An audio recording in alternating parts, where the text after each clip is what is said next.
Hearts were warmed when our Penguins won a big one, right? You got it. That's it. The Pens took advantage of the breaks that came their way this afternoon to dispose of the Boston Bruins 5-2 at the Civic Arena. Right winger Rick Kehoe tallied twice for the Pens, who got great goaltending from Dennis Herron in his first net action in 2 weeks. A crowd of 11,000 plus looked on with the score 1-0 in the second period. Bruins defenseman Brad Park falls down, allowing captain Ron Schock to score an unassisted shorthanded goal to make it 2-0. Then, 7 minutes later, with a two-man edge, Kehoe tallies number 21 with an assist from Faubert and Stackhouse to make it 3-0 Kehoe number 8. The Stackhouse Packhouse was on hand, 11,819 braving the chilly arena temperatures to watch the Pens win their 22nd game of the season. And our very own Myron Cope has decided that the typical Penguin fan is a classic manic depressant. So, at least this weekend provided him with a good emotional workout. Not manic depressant, manic depressive. Oh, manic depressive. Yeah, he gets depressed.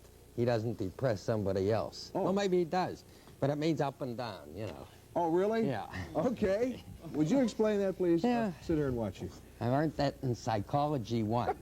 Okay, by any reasonable judgment, the Penguins had a successful weekend at the arena. They split with two such tough clubs as the Philly Flyers and the Boston Bruins, and a weekend total attendance of 28,000 make for a successful weekend indeed. It was evidence that the Pens are a club worth seeing and that interest in hockey is hitting its midwinter stride.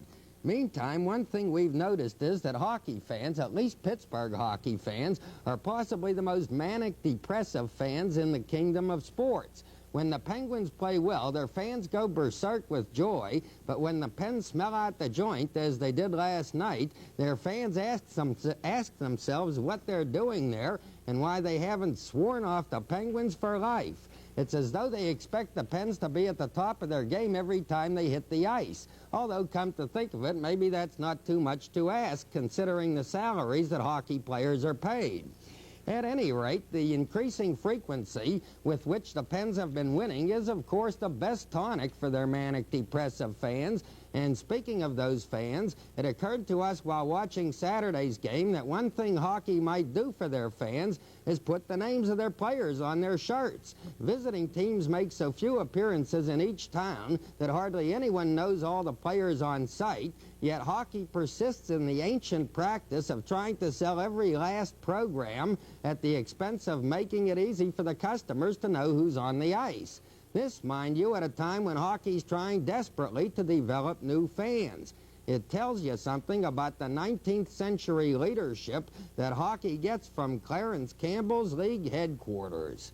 This is Myron Cope on Sports. Is a martini a depressant or depressive? That's interesting. We'll explore that next week, okay? With injuries to Ed Van Impe, Dave Burrows, and now Don Awrey, the Penguins have just 4 defensemen available to take the ice. Awrey, who got hurt last night in the loss to the Flyers, is a former Boston Bruin, so he didn't get a chance today to play against his former mates. Well, there's no doubt I spent my, 10 years. They were a good 10 years in Boston, and I suppose that would have to be my number one team as far as allegiance too, but yet, wherever I go now, and wherever I hang my hat, whatever team I play for, I have allegiance to them. So right now it's with the Pittsburgh Penguins. Penguins are not the same club they were at the start of the season. What do you think the reason for the change is? Well, I'd be able to think they're not the same team because we weren't playing very well at the start of the season. We were trying to get involved with a defensive style of play, which we've done a pretty good job with. There's always room for improvement, and every game we can see things that we've been doing at the 40th game that we weren't doing in the 10th game, and I think that's the improvement. Is this club a Stanley Cup contender? Well, we could surprise a lot of people. I'm just not quite sure that where we're playing as of right now that we are, but what can happen the next 30 games could be the telltale. What do you know about the injury? Any diagnosis yet? Not really. I saw the doctor prior to the game today, and I couldn't sleep all night, and basically it's right on top of my shoulder, and I have to have x-rays tomorrow, and they'll determine what's going to happen. Hockey scoreboard: Pens 5, Boston 2. Philly and Washington played to a 5-5 tie this afternoon. Los Angeles at Buffalo postponed because of snow. The Rangers topping St. Louis tonight 5-2. Montreal shading the Islanders 2-1. It was Chicago 9, Cleveland 3 final score. Minnesota, Colorado scoreless into the second period. And he's worked very hard. Now we have a lineup change out there. The Ron Schock, Chapman, and Bayanchin line against the checking line and scoring line of Gare, Luce, and Ramsey. You know, there's something to be said about penalty minutes, and it's usually revealed at the end of a season that teams up in the higher echelon of penalty minutes usually are the better teams. It is interesting to note the Penguins are now last in the National Hockey League with team penalties totaling 56, which would indicate something. I don't know exactly what, Jack, but maybe a lack of aggressiveness or something. Well, that's possible. They haven't had a major penalty this year, I don't think, Sam. They've had all minors, and usually, as you point out, penalties are taken by aggressiveness. Ori had the puck slip out of the Buffalo zone, and he knocked it back in with Bayanchin trapped offside. And so the face-off just outside the blue line at the Buffalo end of the ice with 17:15 to go here in the third period. Kelly, Anderson, Bayanchin twice, the Pittsburgh goal scorers. Martin, Korab, and Robert for Buffalo if you joined us late. Gavermont off the sideboards and the skate there of Danny Gare. Ori shot it in again offside. On the out-of-town scoreboard, Sam, we have the Toronto Maple Leafs tying up their game. In the second period, it's North Stars 3 and Maple Leafs 3. The Bruins are now leading the Rangers 3-1. And the Canadians playing the Blackhawks in Chicago. It's 2-2 tie in the second period. Dee Thompson will have the finals, I'm sure, of those games on Instant News at 11 o'clock tonight, along with Bev Byer, Adam Lynch, Ken Phillips, and the Instant News team. And incidentally, Kenny, if you're watching, a lot of folks here in Buffalo asking about you. But Kenny spent a number of years in this area of the country. Oh, short shot hit the side of the post, I believe. And it's finally cleared out to center. Korab. Right on from center ice. Dunk Wilson leaves it there for Don Ori. Off to Davy Burrows. And it's Fogelin who plays it at center ice. Buffalo fans thought he had a good chance to keep it in, but he didn't. And Bayanchin now and Gare jam, and Luce gets into it. And Bayanchin working the puck along the boards. They exchange elbows with Don Luce. And the play is whistled down, and Hogarth, I think, has them both for elbowing Wayne Bayanchin and Don Luce. So there's a break in the action. The score, the Pens 4 and Buffalo 3. Room. Gilbert moving down. In behind the goal, put it out in front. Here's Fogelin at the point.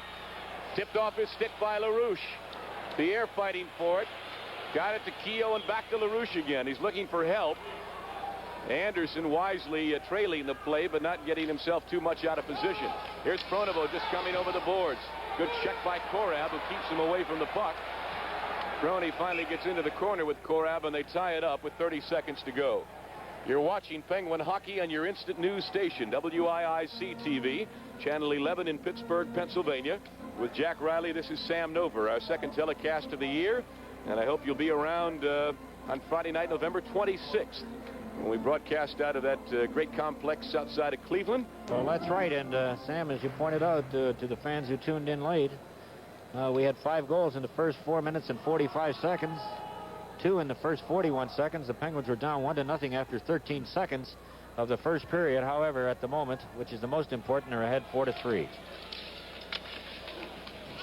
Here's Fogelin at the far point. That puck was rolling on him. It was standing on end. Here's Lorentz with a backhander. Hit the side of the goal. The fans thought he got it in, but it hit the side of the net. Anderson trying to work Savard over. Kept in by Fogelin again. Stackhouse knocks it down, has trouble getting back up on his feet. Shot right out in front. Here's a chance for the Sabres. Lorentz tried to jam it in. Anderson has lost his stick. Russ Anderson playing without a stick. Cross rink to Savard. His quick drive, and the rebound came by Lorentz. Anderson is down. Savard has it behind the goal. Comes out to Spencer, and now it's finally Corrigan. And Mike Corrigan loses his stick and kicks it ahead to center. Anderson has gone back to the bench and gotten a new stick. Corrigan now gets one for himself. And Anderson poke checks Fogelin as he tried to get into the Pittsburgh end. Finally shot in, and everybody's got a stick now. Boy, did Gare run into Dunk Wilson. Gare and Wilson, there they go. Gare and Wilson. And the dunker working Gare over pretty good. Pounding away. Well, Wilson was fair bait in behind the goal. And Gare took advantage of it, trying to get the Sabres alive. But Wilson would have none of it, and he started to flail away. And he got Gare a couple of good ones, Jack. Well, that's right. Danny Gare went in. Now, whether he charged him, he's fair game, Sam, but you cannot charge him. And Gare went in pretty hard. I don't think there's going to be a penalty on that play, but we'll wait and see what happens. As you can see on your screen, the linesmen are having a hard time prying Danny Gare and Dunk Wilson apart. Both linesmen in there. And Dunk Wilson has to be a tired boy right now. That takes a lot out of you, and we got to give him a lot of marks for his effort there. We'll wait and see what penalties are called, Sam, but obviously... Oh, Gare just got a misconduct. Gare just took his glove and flung it, or it was the mask of Wilson, I believe, and he threw it against the glass. And for that, he will get an additional misconduct to any other penalty that he might have accrued during that little exchange with Dunk Wilson. But one thing's for sure, we're going to come out with a slight advantage, I would think, Jack. I would think so, Sam. We'll wait for Ron Hogarth to make the call, but we'll wait till we get back. Well, let him straighten out the gloves and sticks, and we'll be back with the Pens still leading 4-3 right after this. Organized again. There are still sticks and gloves strewn out all over the ice, and let's take a look at it again and see how and why it all came about. Well, we see Danny Gare going in, and he takes a shot at Dunk Wilson. He comes down, and Dunk comes up flailing. He's got him by the neck, and you can see the goal stick go, Gare's stick go, and now they're locked in battle behind the goal. And the mayhem is going. As you can see, Dunk is getting some strong rights in there who would make Cassius Clay feel real proud. There's Anderson out in front looking for somebody. And Corrigan and Stackhouse, and all the gloves come off. Almost had something with Stackhouse and Korab. There you see Stacky. Now, Korab comes in at the upper right portion of your screen, and that almost started into something, but they just held on. And the only thing we really had was between Gare and Wilson, and now you have a good look at Danny Gare, who's got to be tired also, although Wilson has played spectacularly tonight. Conduct, and is thrown out of the game. Danny Gare leaving the ice and getting a big hand from the partisan Buffalo fans. Gordy Laxton is going in there, and a tough break for the kid to go in there cold. However, the Penguins have a man advantage, as you pointed out, Sam, for 2 minutes. They have an opportunity to increase this lead, and this would take a little pressure off the new goalkeeper if they did. Well, I must confess, Jack, I have never done a game where a goaltender got a game misconduct, and I was curious as to whether Gordy would get any kind of warm-up time at all. It does not appear as if he will. It would be similar to just a coach's option in changing a goaltender in which no warm-up time is allowed. In the case of a goaltender injury, I believe. They must be replaced immediately, Sam. There's no more warm-ups even on injuries. Okay, well, so there it is. Okay, we're going to get it once more here, and look at Gare go in, and obviously he charged Wilson. Now, he is allowed to make contact, but he took 3 or 4 strides. There's where the fight breaks out, and Dunk gets some good ones in. And the only thing I can feel is why he got the misconduct. We won't see the end of this tape probably, but he kept it up after the referees apparently told him to break it up. And I agree with you, Sam. I don't think I've seen a goalkeeper thrown out for a long time. Well, we're back live. The Penguins with the man advantage at the moment, looking to enlarge their 1-goal lead, a rather precarious lead at that. Wilson leaves having made 37 saves of the 40 shots that were thrown his way. He has really been a superb acquisition for the Pens. Bianchin in behind the Buffalo goal. Desjardins leaves it there. Slapped out by Height, not out of the zone. Here's a weak shot. Desjardins blocks the short side. And finally, this puck comes out to the Penguin end. Anderson and Stackhouse on defense. Bianchin, Apps, and Pronovo up front looking for what could really be a big goal if they can get it. 1:17 to go in the Penguin power play. As we approach the midway point here in the third period. Here's Anderson lugging the puck up the center. Shoots it into the corner. No Penguin around, and it's swatted down the ice by Craig Ramsey. Now it's Anderson who'll try to start it.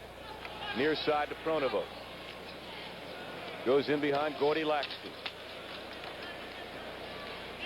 Center ice. Pronovo gives it off to Apps. His shot. Stick saved by Desjardins. Apps and Bianchin converge on Fogelin and Loose, and they tie it up for a